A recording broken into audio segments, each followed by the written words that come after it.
Welcome to Kanishka IAS. I am Mahender Reddy. మనం ఈరోజు అనగా డిసెంబర్ 20, 2024న వివిధ దినపత్రికలలో ఉన్న ముఖ్యమైన వార్తల్ని మన ఎగ్జామ్ పాయింట్ ఆఫ్ వ్యూలో చూద్దాం. అందులో మొదటగా మనం చూడవలసింది ఏంటంటే, ఈనాడు పేపర్లో గ్రామ న్యాయాలయాలపైన ఒక వ్యాసం రావడం జరిగింది. ఈ వ్యాసాన్ని కనుక మనం పరిశీలిస్తే అసలు మొత్తం మనకు ఈ యొక్క లా అంటే ప్రత్యేకించి విలేజ్ కోర్ట్స్ పైన మనకు ఒక అవగాహన వస్తుంది. వాస్తవంగా భారతదేశం అతి విశాలమైనది మాత్రమే కాక, అత్యధిక జనాభా ఉన్నది మాత్రమే కాక, ఎక్కువ శాతం మంది ప్రజలు గ్రామ ప్రాంతాలలోనే ఉంటారు. నిజానికి గ్రామాలలో కూడా కక్షలు దేనికి సంబంధించినవి ఉంటాయంటే చాలా చిన్నవే ఉండొచ్చు.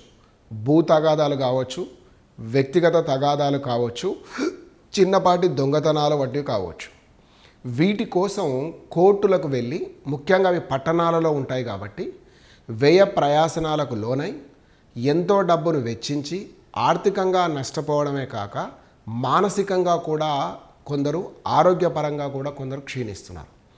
దీన్ని గమనించి నేషనల్ లా కమిషన్ వాళ్ళు ఇచ్చిన నివేదికను అనుసరించి కేంద్ర ప్రభుత్వం 2009 అక్టోబర్ 2న ఈ యొక్క గ్రామ న్యాయాలయాలు ఉండాలి అని చెప్పేసి ఒక బిల్ పాస్ చేయడం, దానికి అనుగుణంగా ఏర్పాట్లు జరగాలని కోరుకున్నారు.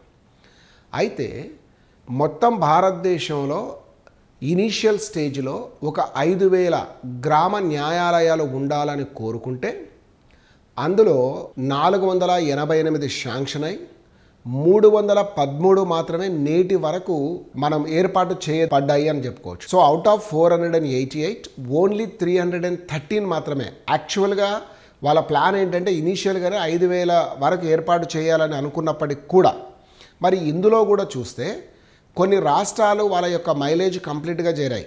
ఎగ్జాంపుల్ మీకు ఒడిస్సా కానీ, రాజస్థాన్ కానీ, అదేవిధంగా మధ్యప్రదేశ్, వీళ్ళకి ఎన్నైతే ఏర్పాటు చేయమని చెప్పామో, ఎగ్జాంపుల్ మధ్యప్రదేశ్ 89, కేరళ 30, రాజస్థాన్ 45, అంటే వాళ్ళకి ఇచ్చినవన్నీ కూడా వాళ్ళు ఏర్పాటు చేయడం జరిగింది. యూపీ లాంటి దాంట్లో దాదాపు 130 దాకా ఏర్పాటు చేయమని మనం కోరితే, 113 దాకా ఏర్పాటు చేయమని కోరితే 93 అయ్యాయి. అట్లీస్ట్ వాళ్ళు నియర్ బై ఉన్నారు. తర్వాత మహారాష్ట్ర 39 అనుకుంటే ఒక 26 దాకా వచ్చాం. మరి తెలంగాణ కానీ ఆంధ్రప్రదేశ్ని కానీ చూసుకుంటే ఆంధ్రప్రదేశ్లో 42, తెలంగాణలో ఒక 51 దాకా చెప్తే ఇప్పటి వరకు ఒకటి కూడా ఏర్పాటు చేయలేదు.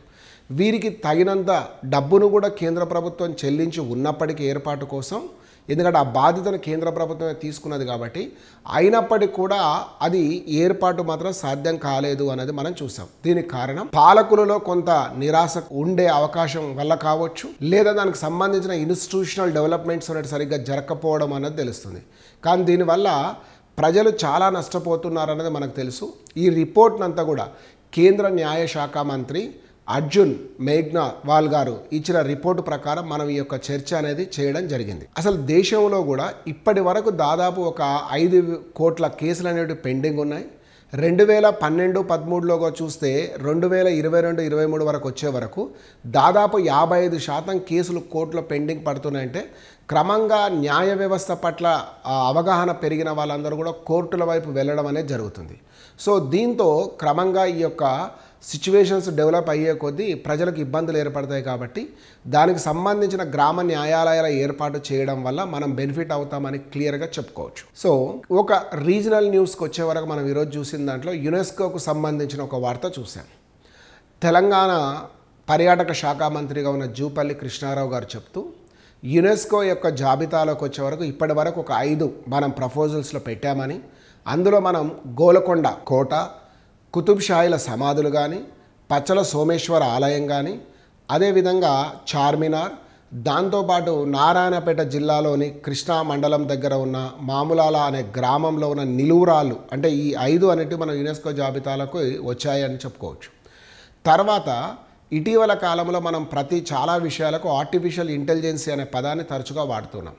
ఈ యొక్క ఆర్టిఫిషియల్ ఇంటెలిజెన్స్కి సంబంధించిన విషయాలను చూసినప్పుడు ముఖ్యంగా అందులకి ఎవరైతే ఈ యొక్క బ్లైండ్ పర్సన్స్ ఉంటారో వాళ్ళు రోడ్డు దాటేటప్పుడు కానీ వాళ్ళ ప్రయాణం చేసేటప్పుడు కానీ ఏమైనా ప్రమాదం వచ్చేటప్పుడు కానీ వాళ్ళు ధరించిన స్పెక్ట్స్ అంటే అద్దాల ఆధారంగానే ఆ నల్ల చలువ కళ్ళద్దాలు అంటాం కదండి, మెటా రేబాన్ సంస్థ వాళ్ళు అభివృద్ధి పరుస్తున్నారు.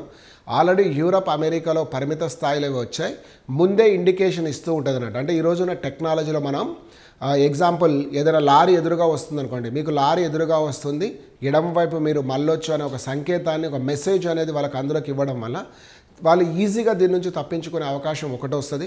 రెండు, విద్యార్థులు కొంతమందికి బ్లైండ్ కానీ రకరకాల ఉన్న వాళ్ళందరికీ కూడా ఈ ప్రాబ్లం అనేది సాల్వ్ అయ్యే అవకాశం పెరుగుతూ ఉంటుంది. అది ఈరోజు మనం కరెంట్ అఫైర్స్లో భాగంగా చూడడం జరిగింది. Thank you all. Will meet tomorrow with same time.